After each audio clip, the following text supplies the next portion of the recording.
Welcome back to the Unspoken Chair. Today, we're stepping into a topic people are usually only allowed to talk about with a smile on their face and the word, congratulations. But behind the beautiful photos leaving the hospital, a quiet reconstruction of everything you used to know often begins. We're going to talk about what actually happens to a man, a woman, and their relationship when a new person arrives in the house. Take a breath.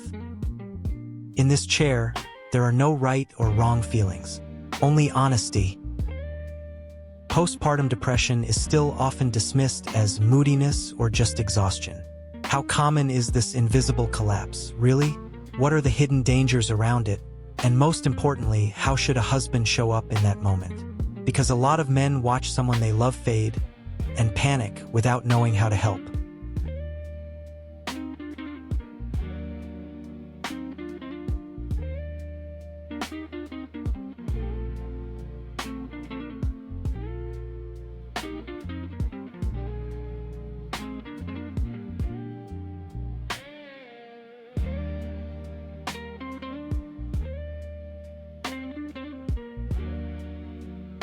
Thank you for that honesty. Postpartum depression isn't a weakness of character. It's an intense biochemical and psychological reconstruction.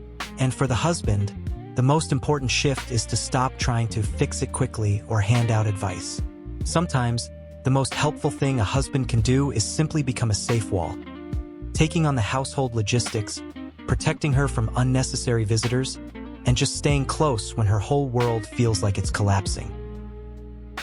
In the first months after birth, a woman's attention and resources naturally flow entirely to the baby.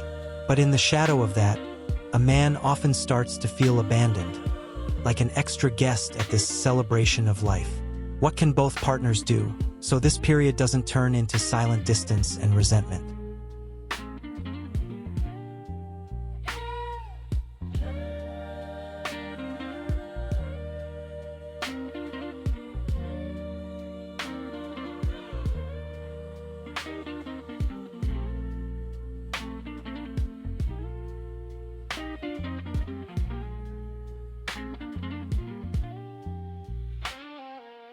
That's a very delicate line to walk. In this stage, the woman is living through an enormous physical and emotional expenditure, while the man is often facing a quiet, basic fear. I'm not loved anymore. What matters here is recognizing that this is temporary. And the way through isn't demanding more attention for yourself. It's shifting from spectator to active participant. When a father actively steps into caring for the baby, he stops feeling like the third wheel. He becomes part of the team. There's a common belief in society that sons are always closer to their mothers and daughters to their fathers. Does that hold up psychologically? And what are the deeper, distinct roles that a mother and a father each play in shaping a child's psyche?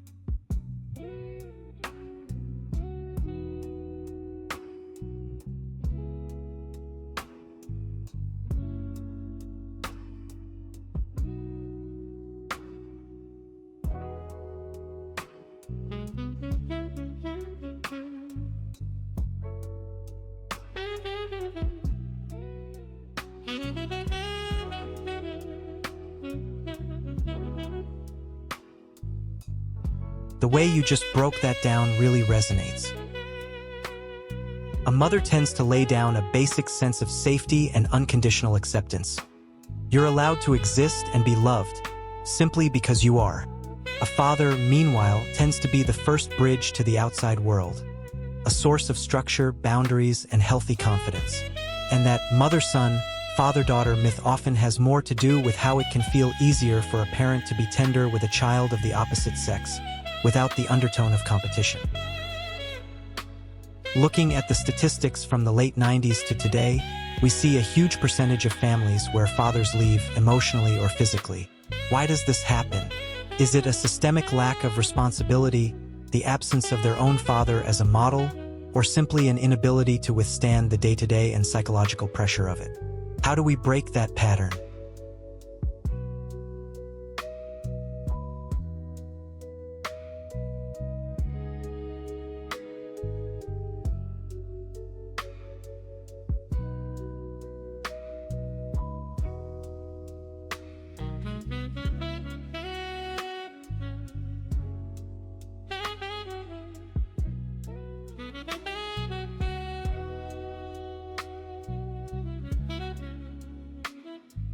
That's a deep generational wound.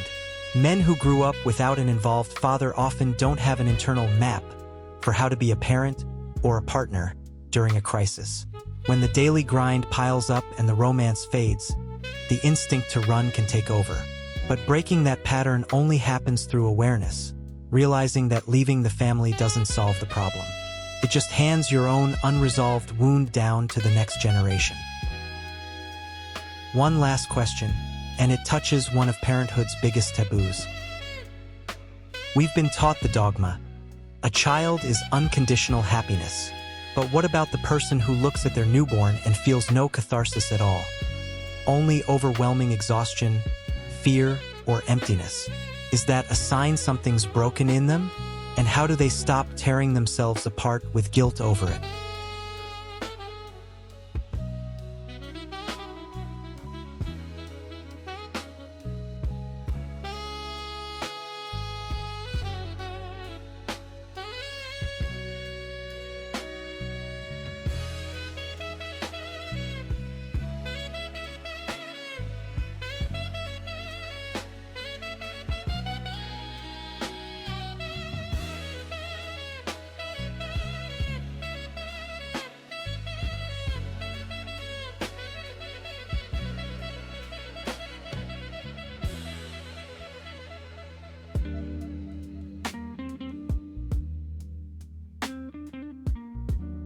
Thank you for saying that out loud. This might be the single biggest taboo in parenthood. Love and attachment toward a child don't always ignite instantly the second they're born. Very often, it's a quiet process that grows slowly over months through daily care. Not feeling euphoria in those first weeks is completely normal. You're not a bad parent. You're simply a person adapting to an entirely new reality. Thank you for sitting with something this raw, this honestly. Parenthood isn't the picture from an advertisement.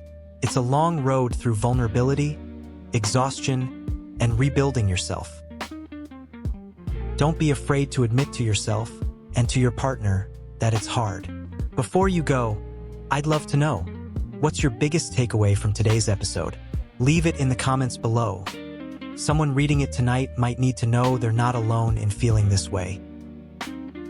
Remember, this is a safe space, and you are always at home here, safe and secure.